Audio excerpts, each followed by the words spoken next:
Hi everyone, Julie here. I am, boy, I'm lucky these weeks because I get to talk to such fascinating people. Now I get to have a chat with Ryan Alford, who's a professor in the Boer-Alaskan Faculty of Law at Lakehead University, and he gave some very impactful, I think, an interesting set of opening statements on day one of the Public Order Emergency Commission in Ottawa. And I've been dying to chat with him about it and hear a little bit more about it. So Ryan, thank you so much for joining us. Thank you very much for giving your statement at the commission. And I wonder if we can just start there. Can you, because I watched your opening remarks, and you addressed what I understand to be the issue here. What threshold of justification has to be met for emergency orders to be justifiably invoked?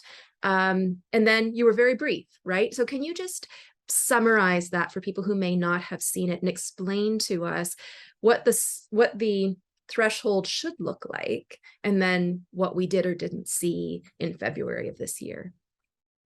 Well, the easiest way into it is to talk about how the Emergencies Act is a replacement for the War Measures Act.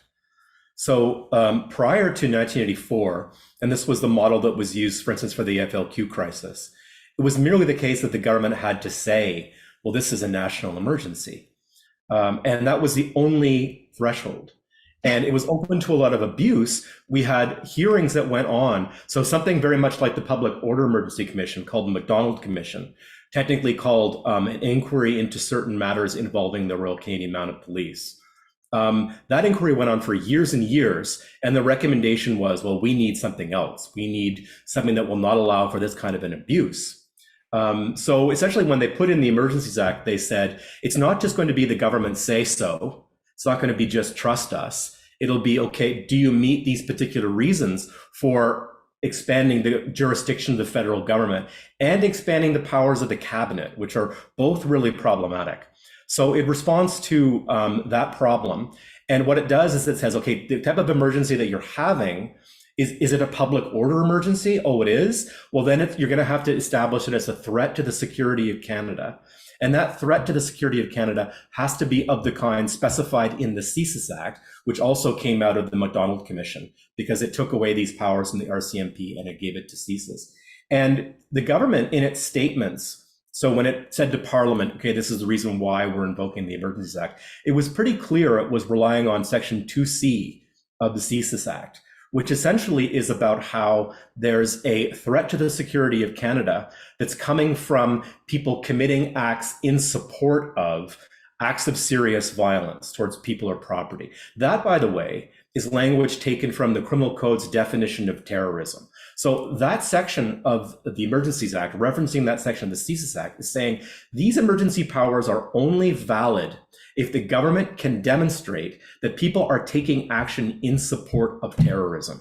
So now at the Emergency Less Act, powerful language, isn't it? That's the question now is, so for the Rouleau Commission, was the Freedom Convoy in support of terrorism, directed towards or in support of terrorism? Let's see the evidence. So what would that, so I have a two-part question. Can you paint for us a picture of what February 2022 in Ottawa would have needed to look like to meet that expectation? And have we had historical examples in Canada that did satisfy the conditions for the emergency order? So that's perfect, because it wasn't satisfied in 1970. Because what the government said when they sent in the military into Montreal was that we need this to arrest the FLQ terrorists. What they said is we need to stop the acts of apprehended insurrection on the part of primarily trade union activists and student activists who were allegedly going to rise up in support of the FLQ or in support of overthrowing the government of Robert Bourassa to force a negotiated solution to the FLQ crisis. So that was the allegation made by the government. So there, the notion is these students having demonstrations, these trade union activists having demonstrations are doing so in support of the terrorism. So here, it's not really so much about what you see, it's more about the intentions of people.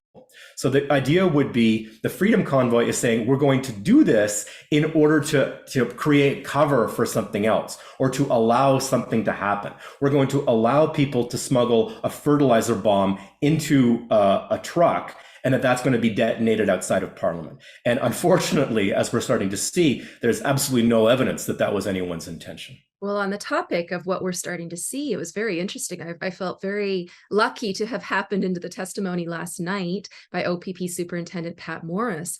And he's speaking to this point that you're making directly. And he said that, and there was this article in the National Post this morning, which he shared on Twitter this morning. And he said that in his view, intelligence never pointed to that kind of extremism, or I don't think he used the language of terrorism to the best of my recollection, but that the convoy in his view, he had no evidence that it pointed to a direct threat to national security. What, in your view, is the significance of that testimony? Right. So just to clear up that point that you raised, sometimes they use the term ideologically motivated violent extremism as a equivalent for terrorism, effectively. So he's saying we didn't see any of this. This is pointing to the point that I tried to make in my opening statements, that what we saw from the government is not things that demonstrate that there is this connection between the intentions of the protesters and ideologically motivated violent extremism, but some other sort of looser connection, right? That, well, it's related to or around or creating a space for, or even better, something like empowering or emboldening people with rhetoric, right? Which is why, of course, we need greater restrictions on social media, read censorship, right? So Pat Morris was saying, like, I'm a law enforcement official. I have to apply this legal standard. He came across, by the way, as someone who had a really deeply integrated sense of his integrity as a law enforcement officer coming from the rigorous objective enforcement of the laws. The law says you need it at this level, and he's saying, I don't see anything at this level. And most importantly, at the very end, when he was being cross-examined by Alan Honor from the Democracy Fund, and then from Kara Zweibel from the Canadian Civil Liberties Association, he indicated, and he was trying to be very judicious in the way that he said this, that he was getting certain pressure to say that he was seeing something like this, and that he was seeing reflections in the media and from the part of politicians, and people have surmised that he's pointing to Minister Marco Mendicino, right, Minister of Public Safety, that they're saying, oh, well, we have clear evidence of all of this. And he was rather shocked because he was the person who was giving them that intelligence. So just an important piece of this, people don't understand that he's not just some law enforcement officer. He was the person coordinated what was called Project Hendon, which was this integrated collection of intelligence, which came from all kinds of sources, including the RCMP's INSET, including from CSIS, and including from OPP undercover officers integrated into the protests in Ottawa and at the bridge in Sarnia and in Windsor. So here you have somebody who is the point person for collecting and transmitting all of this intelligence, saying nothing met that threshold. And if I understood him correctly, and you correctly, he wasn't just saying that there was no justification or no evidence of this kind of threat, but that the media and the government were directly involved in fueling a picture of that kind of threat. I mean, what is the significance of, if it turns out, if the commission finds that the emergency order was invoked because of an impression of serious threat or terrorism, and that impression is not based in fact or reality, but in a kind of machine, a picture that's created by this media machine, what effect is that likely to have on the culpability of the media and policy moving forward about what the media, how the media can or cannot cover events like this, if any, or will there be no implications in your view?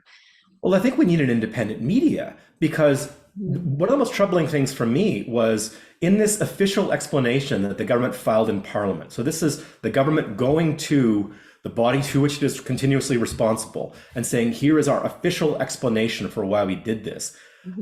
I wish that I was kidding. One of the key things that it pointed to was a CBC News report. Okay. And that CBC News report was later retracted. So, and then you ask yourself, okay, well, this is the problem.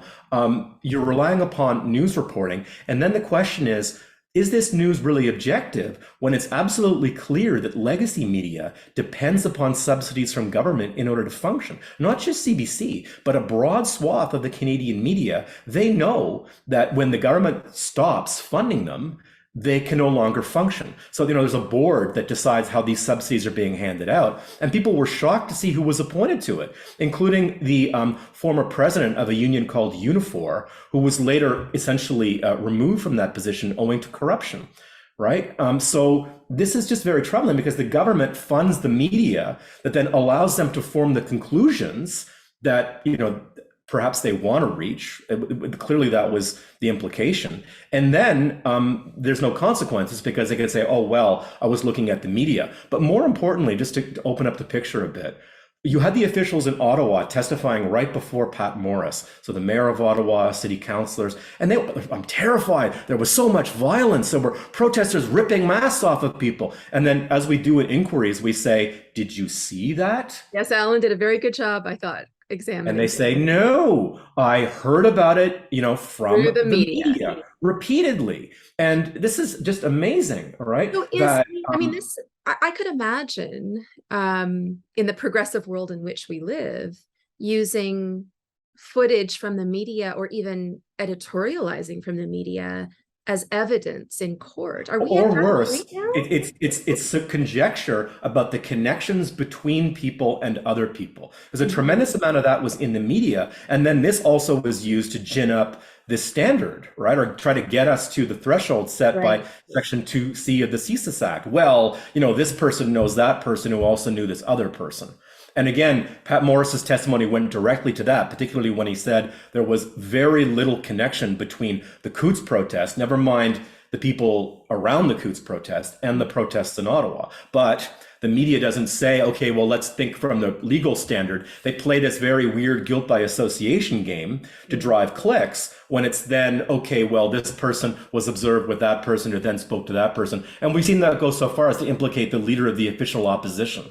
Right, that Pierre Poilievre is apparently suspect because he shook hands with someone that he couldn't recognize, who later then made extremely offensive remarks about his wife. But this is fair game in the media. Of course, it's applied extremely selectively. When you take a look at the Liberals and what happened with so-called anti-hate activists who were deeply implicated in anti-Semitic remarks, that standard doesn't seem to apply. It's highly subjective. So then the question is, well, why wouldn't it be highly subjective when you have these organizations that are funded to the tune of hundreds of millions of dollars by the government? Do you really expect them to be objective when they do that? And here isn't the solution just to let the market decide, or the people who comprise the market decide which media they should support and which ones they shouldn't, and not have it decided by the government spending their tax dollars.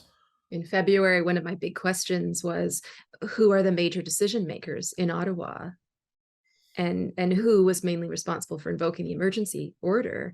And it's looking like the media is part of that decision-making process, which is right. And it's media that receives money from government. So the problem you have there is, wouldn't we just describe this as, a sock puppet, essentially, right? Well, what do you think, CBC? So the collusion is complex and troubling from a justice, legal, ethical point of view. But we need to, I can't even wrap my head around what we need to do as a people in order to unravel that so we can get ourselves to the point where that can't happen again. The inquiry is a good start because you have this opportunity now to say, well, when you filed that report in Parliament and the Rouleau Commission had an explainer that took us through that Section 58 explanation, and you say, well, that's not the right standard. And then you say, and what evidence did you line up against that standard? Media reports. And then, some sort of vague gesture towards intelligence, which we then finally actually hear about when you're having sworn testimony from the part of law enforcement officers. Very well. That brings me to my question. What can a public inquiry like this accomplish? And what can it not accomplish? So I'd say it can accomplish quite a lot if people pay attention to it. And this is the problem, right? That if you just rely on the media summaries, So I encourage people, if they're seeing things in CBC or CTV or Global, and they want to say, well, is that actually what happened at the inquiry? You just go to the website of the Public Order Emergency Commission and you can watch that testimony. So day 5, at the 6-hour and 40-minute mark, you have the testimony that begins from Superintendent Pat Morris, head of the Provincial Operations Intelligence Bureau, right? You can watch this. And then you can go and look at that media and say to yourself, okay, maybe that's part of the problem. He's pointing towards the media, saying that they're not representing things accurately. Is he being represented accurately in these media outlets? And are they just saying, well, or highlighting certain elements of what he's saying that seems to support a certain narrative? And then, if the public is really engaged with this, at the end of the day, I think that we're going to have a report. I can't imagine that the commissioner is going to find that there was a valid legal basis for the Emergencies Act. The problem we're going to have is the Prime Minister is going to now have recourse to the court of public opinion and say, well, what was I supposed to do anyway? You know, when there was this horrible violence occurring and this extremism, and he'll just refer to all of the things that aren't supported in the evidence of the inquiry to kind of validate himself, right, as his apologia. And we have to be well informed enough as a citizenry to be able to evaluate those claims. I like that you use the traditional notion of apologia. Our viewers might not be familiar with that. That's a Socratic reference, right, to the notion of apologia as defense. That's an interesting predictions you make. So you think the commissioner, I've been wondering, I look at him and I try to discern his reactions to testimony. You think that he's unlikely to find in favor of the government? Well, the point of a public inquiry or a court proceeding is that it's really hard for these people not to respond to what's in front of them because they have to operate in this transparent way. So he has to issue this final report, and we can all comb through every reference that he makes back to all the evidence that's been adduced. And every lawyer at this is going to make final submissions. It's all going to be done with this intense scrutiny. I think people don't realize that courts have to work that way. That's why we have faith in them as part of our justice system. So I really, I can't contemplate a situation where the finding just seems to veer very far away from the evidence that's presented, just by virtue of the nature of the enterprise. And we're early days still. I'll ask you to look into your crystal ball for a minute, and I'm curious about how you think our Prime Minister, if he testifies at all, will hold up under examination. If the media is in his back pocket as much as we think, he doesn't ever have to answer very difficult questions from the media. Until relatively recently, we haven't had very robust debate in the House. Do you think that, how do you think he'll fare under examination? Here's the litmus. So before all of this began, the government made a huge show over waiving what's called cabinet confidence. Because the problem was, tell us what that is for those. Well, the idea is whenever you're challenged as to whether or not you've made a decision that's legal, the government of Canada, which is, sitting in cabinet, right, can just say, well, we don't have to answer that question. Even with a judge compelling us, we just say, this is a cabinet confidence, and that's the end of the inquiry. Like there's literally no recourse at that point. That's Section 39 of the Canada Evidence Act. And it's strange because even national security has some sort of backstop where you can then go to court and say, well, let's let a judge examine whether or not this is an accurate exercise of this privilege, right? So they made a big show of over waiving this. Well, they're being highly selective, in my opinion, as to how that waiver works.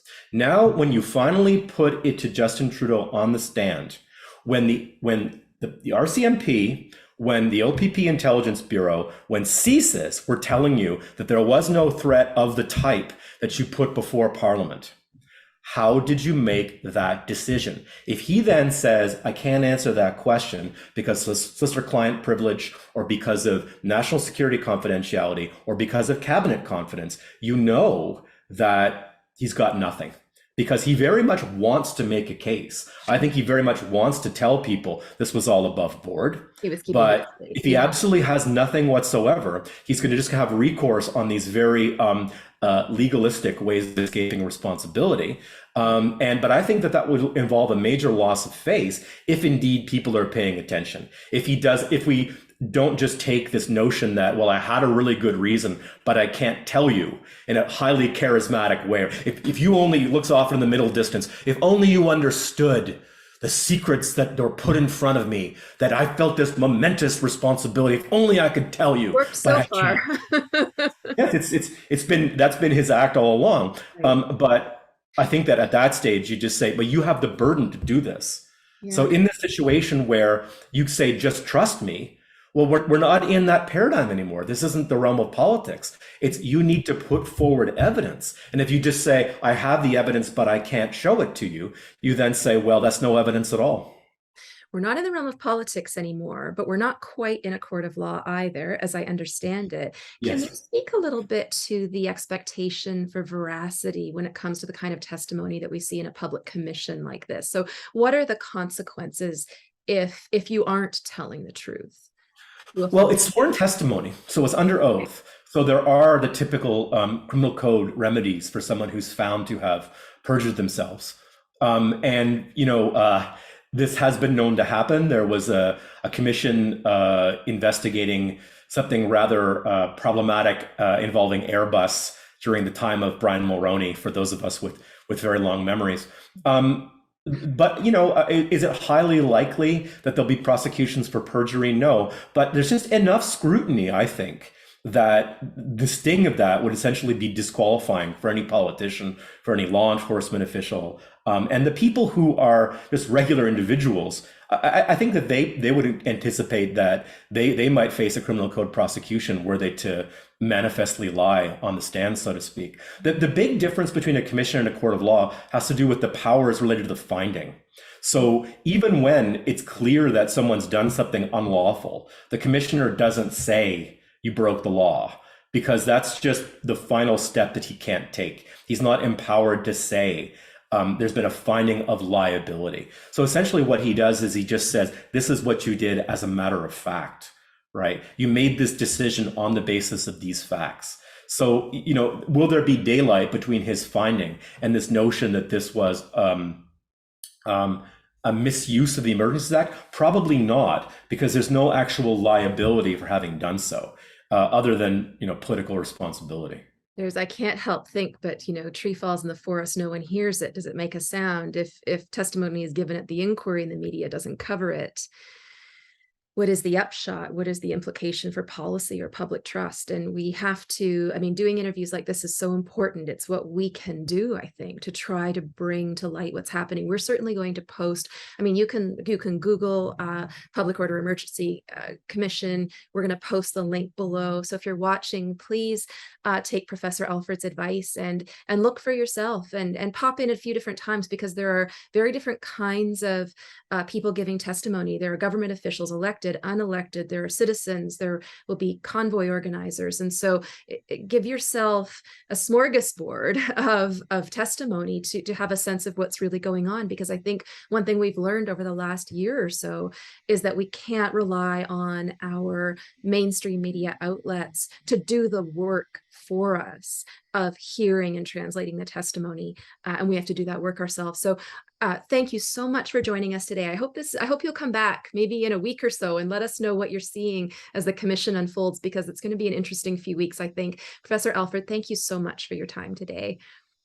My pleasure, Julie. Thank you. With your support, our lawyers will be in Ottawa for the next few weeks, trying to hold our government accountable for its improper declaration of an emergency. To follow our work in the inquiry, visit thedemocracyfund.ca/commission, and please consider making a tax-deductible donation to help contribute to our fight. We thank you so much for your support.